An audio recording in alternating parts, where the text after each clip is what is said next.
Hi everyone, thank you for tuning in, and in this video we're going to talk about another important topic when it comes to moving to the US, as well as the laws that exist in the United States that sometimes put citizens and Americans at a disadvantage, and sometimes it does not and works for them and really puts them at an advantage.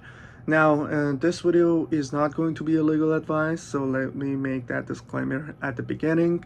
Instead, it's going to be a guide that is going to talk about basically what exists in the US and how the system works, and kind of give you guys a better ideology with regards to everything that you've been hearing, especially if you're an immigrant trying to come to the US, or if you are somebody who is living here and kind of want to learn a little bit more about how the laws work.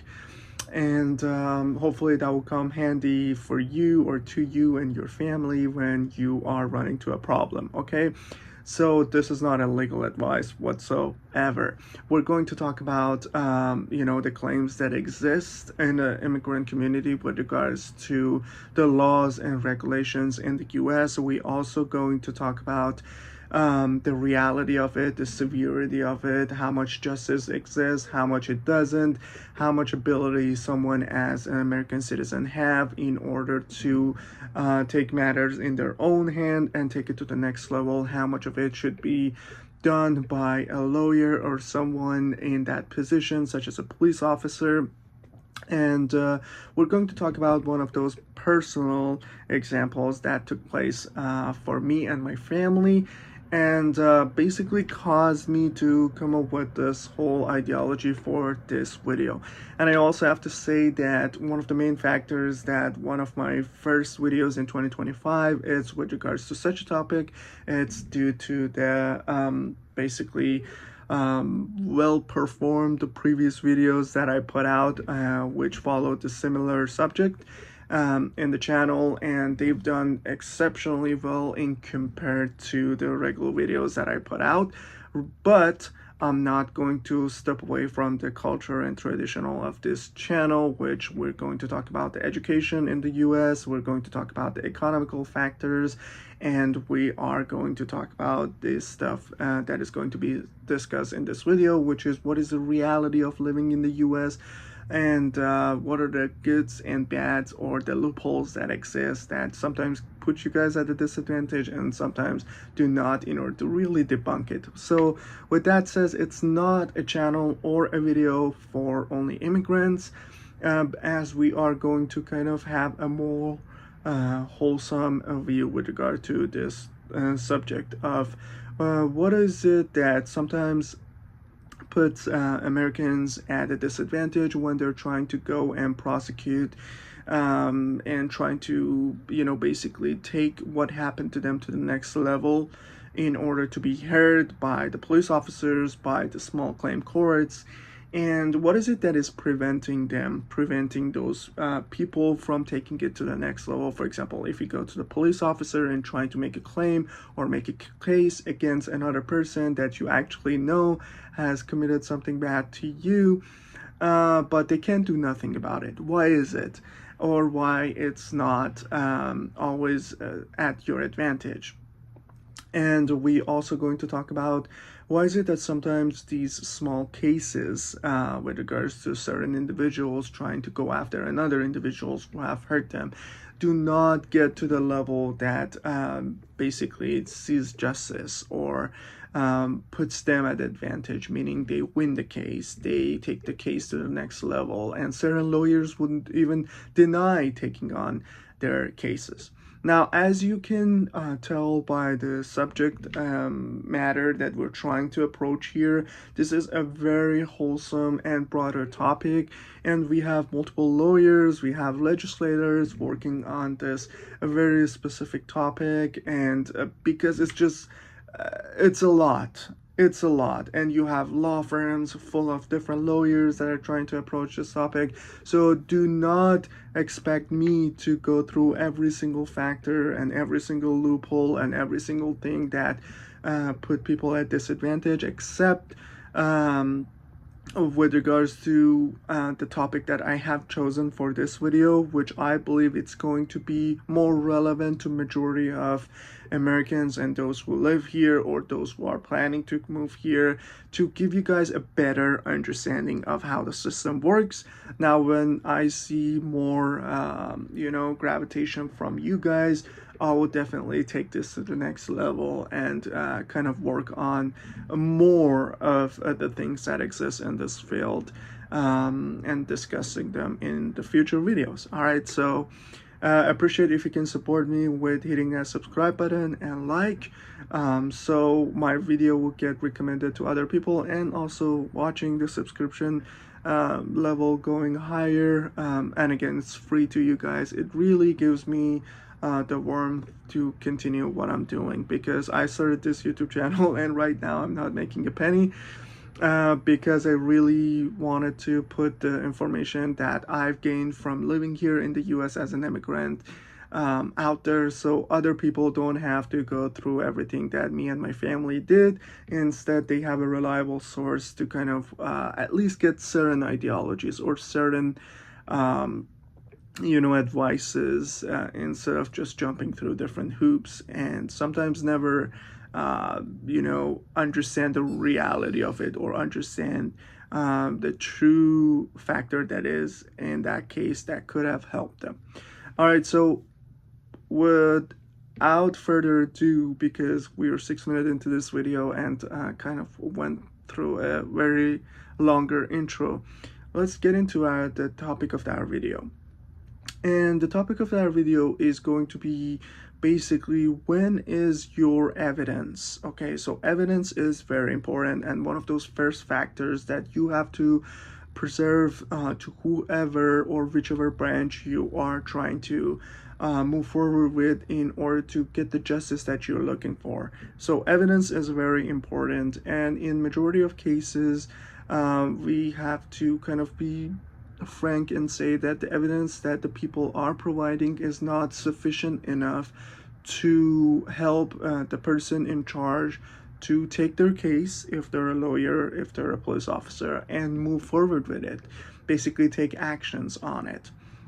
And sometimes we need to know the laws in order to connect the dots for the person that we're trying to preserve our case to, because not every single person is smart, not every single person is capable, not every single person is knowledgeable of all the little factors that exist when it comes to the bylaws and when it comes to the stuff that goes underneath or in the same category as, for example, a crime or misdemeanor or this or that. All right, so you need to have that knowledge, and then again, you need to have enough evidence, the evidence that is good enough for them to say, hey, this person is actually at fault, is hurting this other person, and we are going to prosecute them. All right, and so these are very important factor, and the sufficient evidence, it's actually one of those things that it's so important that there has been a great movie created for it, which is A Law-Abiding Citizen. I recommend you guys watch it, because it kind of exposes you guys to the underneath and deeper version of this one simple sentence that I've mentioned, which is you do not have enough or sufficient evidence. All right. And then when it comes to the law itself, it's important because I can tell you from working in a legal field, as well as different aspect of it, from personal injury to disability, and other factors, that the laws in the US, thankfully, is actually very wholesome. And majority of legislators, those who are trying to put together the laws or the bylaws, they have done an amazing job putting these things together and think of these different cases that might come up, that kind of bring up the question and kind of resolve it by saying, hey, if this happened, it's also considered as Section A. If that happens, it's also under Section B. Okay? However, we cannot say that a system is so perfect and flawless. And the US system, regulatory system or law system or legislative system, it's just the same. It's not perfect. There are some loopholes that are going to put people at disadvantage and advantage. And we're going to talk about the advantage and disadvantage individuals in these cases as well. All right, now that I kind of gave you the base and the roots, let's talk about an example to kind of clarify that. And it's one of those motivational factors that made me want to create this video or put this video together for you guys.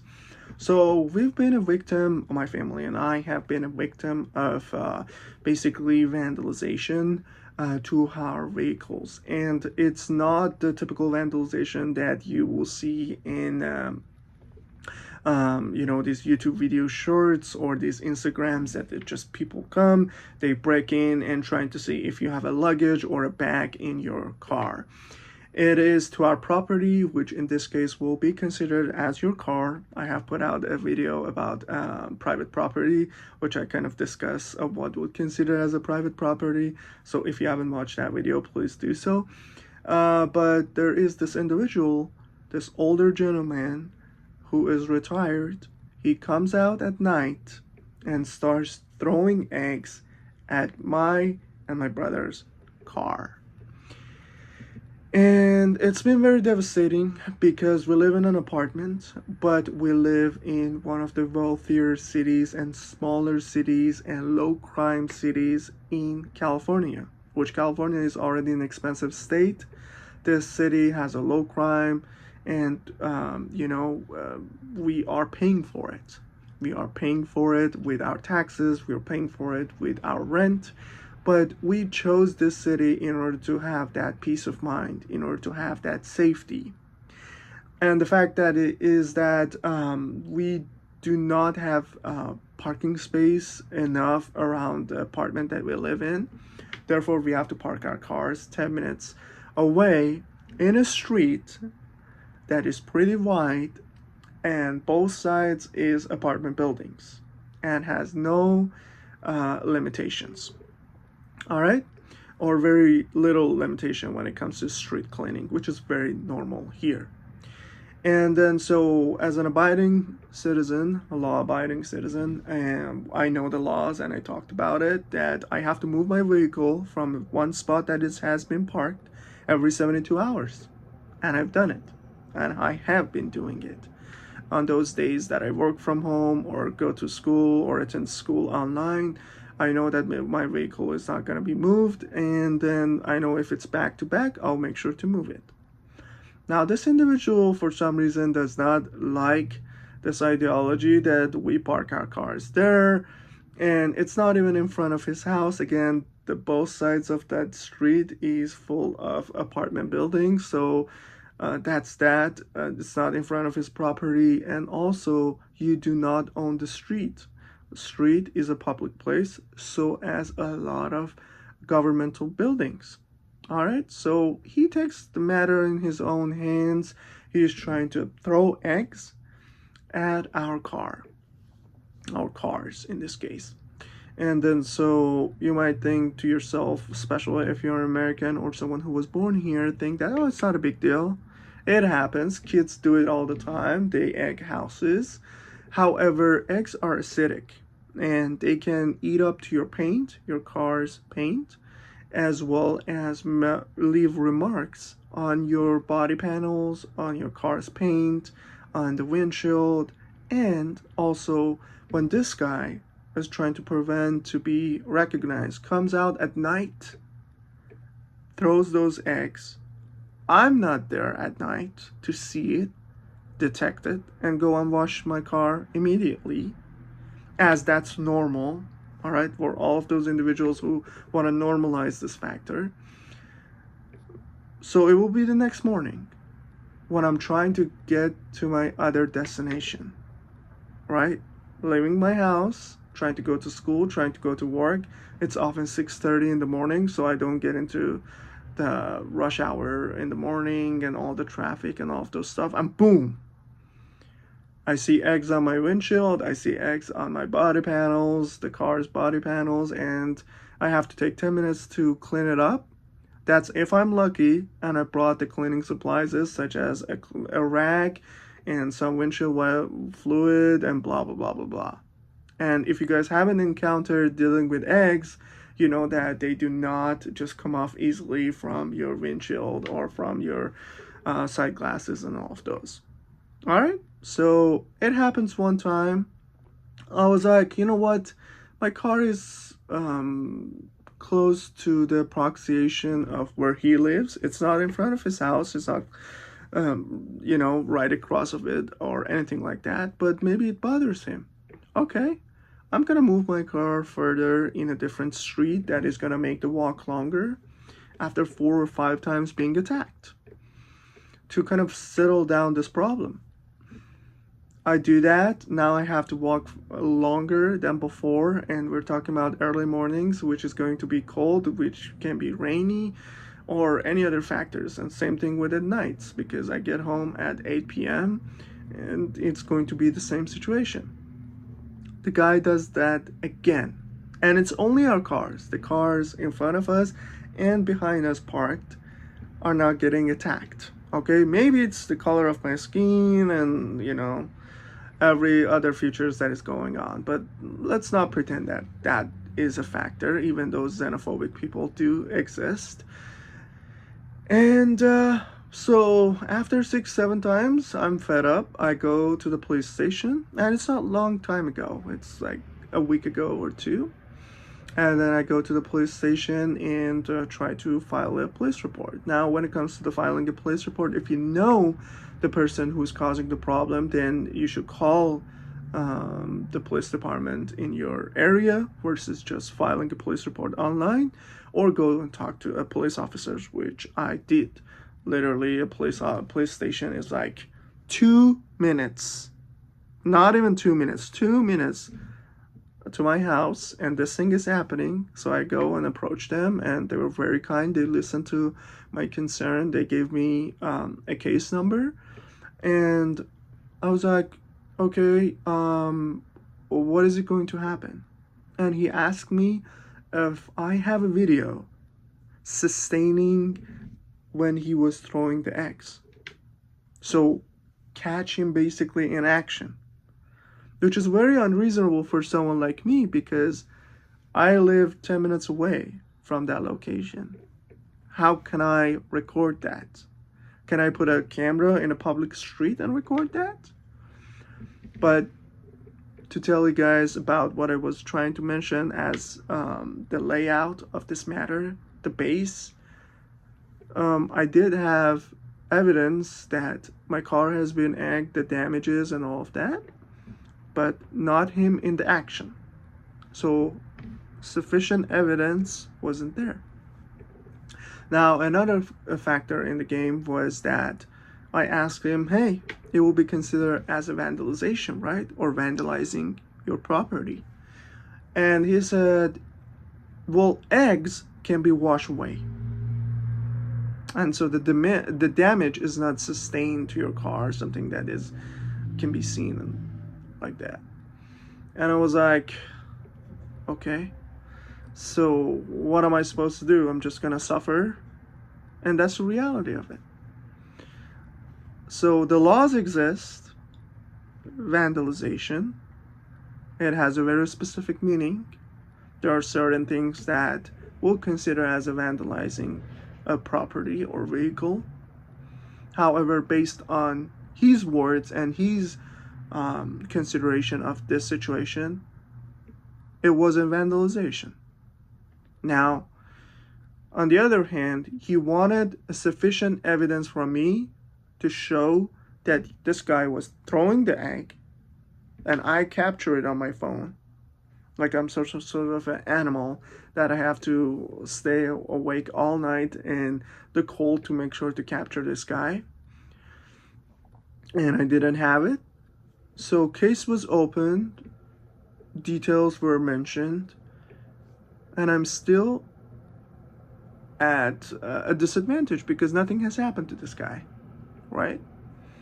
I mean, legally, right? So that's where you see the loophole exist. That's where certain individuals are going to be at disadvantage and certain individuals are going to be at advantage. And what do I mean by that? Let's be more specific. The advantage ones are those who have the connections, who have a lawyer in their family, who know the laws, who have a lawyer as a friend or something like that, or have the means to hire a lawyer to go after this, or this is very important, and majority of people do not consider this fifth factor. They have the time and energy because they have the backup to kind of go after this. So they're not a student nor work at the same time, so they have enough time in their hand to sit in another car or dedicate their life to this guy who doesn't have a life and throwing eggs at them to record them. Or they have enough time to put together all this evidence and take it to the small claim court in order to prosecute it, right? But how many of Americans are in that situation? Especially with the inflation that is going on, especially with them having to work longer hours of 9 to 5. And the answer is very few. Now, when you add the student aspect of it, it even gets more complicated. Now, who are the people basically that are at disadvantage? I just gave you a summary. Those who have to go to job and work the 9 to 5 every day, and they're most likely leaving at 6:30 in the morning to try to avoid the rush hour and trying to get their work in time. And then those who come back at 7 p.m. and they're a dead body after sitting in traffic for a couple hours. Those who do not have the time because, just like me, have a sick father that has to take care of them or have some family responsibilities, nor have the access or the mean to a lawyer to take this to the next level. And I hope that it's clear to you. And we have to mention there are so many people that do not even know the laws that such a thing exists and they can prosecute it. Like, I'm sure if I discuss this matter to my aunt who barely can read or speak any English or knows the laws in the US, even know he or she can do something about it. I brought he as if there's another person that we're talking about as an example, okay? So there's that factor too. There are so many people that do not even know that such laws exist that can protect them. Okay, so these are the people at disadvantage. These are the people at advantage.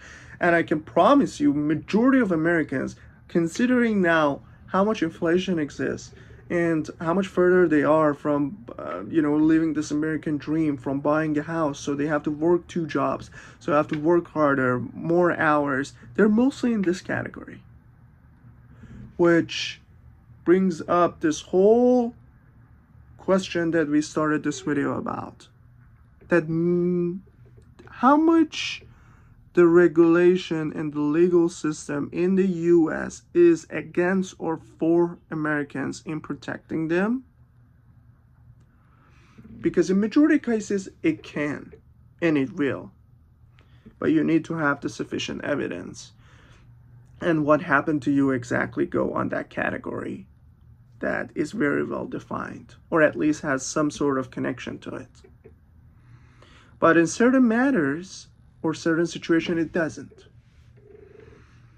And sometimes it's hard for an average American to do something about it because of all the things that is going on and all the factors that put them at a disadvantage.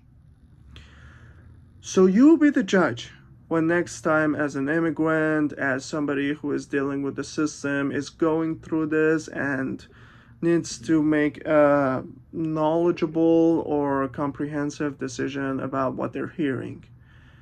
How much justice exists in the legal system in America, safety, and how much the police or other factors will do for you at the executive branch.